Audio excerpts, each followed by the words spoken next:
ICC champions trophy 2025-এর প্রথম দল হিসেবে বিদায় নিশ্চিত হয়েছে পাকিস্তানের এবং তারা স্বাগতিক দল। এবং সবচেয়ে গুরুত্বপূর্ণ ছিল চিরপ্রতিদ্বন্দ্বী ভারতের বিপক্ষে কোনো প্রতিদ্বন্দ্বিতাই করতে পারেনি পাকিস্তান দল। এবং কেন তারা হেরে গেল এবং তাদের আসলে রিসেন্ট টাইমে কেন তারা ভারতের সাথে পারছে না সেই দিকগুলো নিয়ে কথা হবে আজকের এই ভিডিওতে। আপনারা জানেন যে সর্বশেষ যে 6টা ওয়ানডে খেলা হয়েছে তাতে একটা ম্যাচেও পাকিস্তান জিততে পারেনি এগেনস্ট ইন্ডিয়া, একটা ম্যাচ পরিত্যক্ত হয়েছিল। আর অন্যদিকে সর্বশেষ 5 ম্যাচে ভারতের বিপক্ষে 3টিতে জয়লাভ করেছে, 6 ম্যাচের মধ্যে 3টিতে জয়লাভ করেছে বাংলাদেশ এবং 3টিতে ভারত। সো বাংলাদেশও পাকিস্তানের চেয়ে বেটার ক্রিকেট খেলছে। তো যা হোক, এখন কথা হচ্ছে যে পাকিস্তান কেন পিছিয়ে গেল। একটা সময় পাকিস্তানের সামনে ভারত দাঁড়াতেই পারতো না, সেটা এই জেনারেশনে কেউ বুঝতে পারবে না, কারণ তারা তো দেখেনি। যারা 90s-এ খেলা দেখেছে, ওয়াসিম আকরাম ওয়াকার, সেই যুগে ইনজামাম, সাইদ আনোয়ারের সেই সময়টাতে পাকিস্তানের বিপক্ষে ভারত ছিল আন্ডারডগ।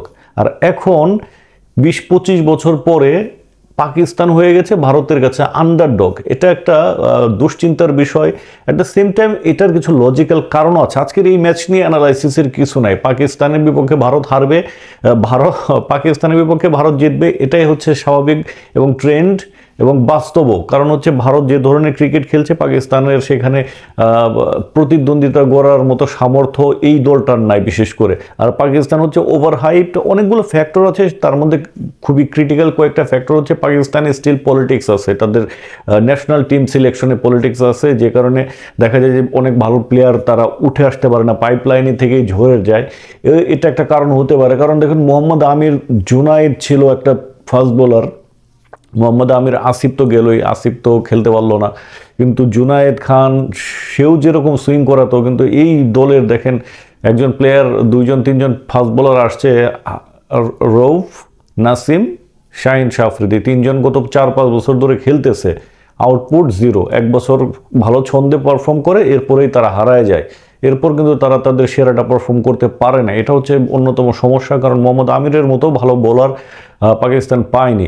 আর যে কারণে পাকিস্তান ভারতের থেকে পিছিয়ে গেছে তার মধ্যে অন্যতম কারণ হচ্ছে ওয়ানডে ফরম্যাটে 2টো নতুন বল ইউজ করা। আফটার 2009 and 10 ওয়ানডে ক্রিকেটে কিন্তু 2টা নতুন বলে হয়, এজন্য পুরোটা ম্যাচে বল পুরাতন হয় না। আর পুরাতন না হলে বোলাররা রিভার্স সুইং করাতে পারে না। পাকিস্তানি ফাস্ট বোলারদের অন্যতম ওয়েপন্স হচ্ছে reverse swing. They are the master of reverse swing. পৃথিবীর সব দেশের অন্যান্য যে কোনো প্লেয়ারের চেয়ে পাকিস্তানি প্লেয়াররা ভালো রিভার্স সুইং করে, যেহেতু বলটা পুরাতন হয় না, এখন রিভার্স সুইংয়ের ওই খেলাটাও নাই। এবং আরও কিছু নিয়ম কারণে পরিবর্তন এসেছে। 10 to 40 ওভার্স, এই যে মাঝখানের যে একটা ফিল্ড রেস্ট্রিকশন থেকে যায়, একটা আগে ছিল 5 জন বাইরে থাকতে পারতো, এখন 4 জন থাকতে পারে। এগুলো অনেক ইকুয়েশন আছে। তো তারপরেও এন্ড অফ দ্য ডে পাকিস্তানের অনেক সমস্যা আছে, এই কারণে পাকিস্তান ভালো করতে পারেনি। তবে লাস্ট 6 মিটে পাকিস্তানের কোনো জয় নেই ভারতের বিপক্ষে, এটা তো অবশ্যই দুশ্চিন্তার বিষয়। প্রথম দল হিসেবে বিদায় হয়ে গেল পাকিস্তানের, এখন বাংলাদেশের বিদায়ের পালা। তবে বাংলাদেশের এখনও চান্স আছে, আগামীকাল যদি নিউজিল্যান্ডকে হারাতে পারে বাংলাদেশ কিন্তু সেমির রেসে টিকে থাকবে। এই হচ্ছে ঘটনা। তো আইসিসি চ্যাম্পিয়ন্স ট্রফি 2025-এ বাংলাদেশের পেস অ্যাটাকটা খুবই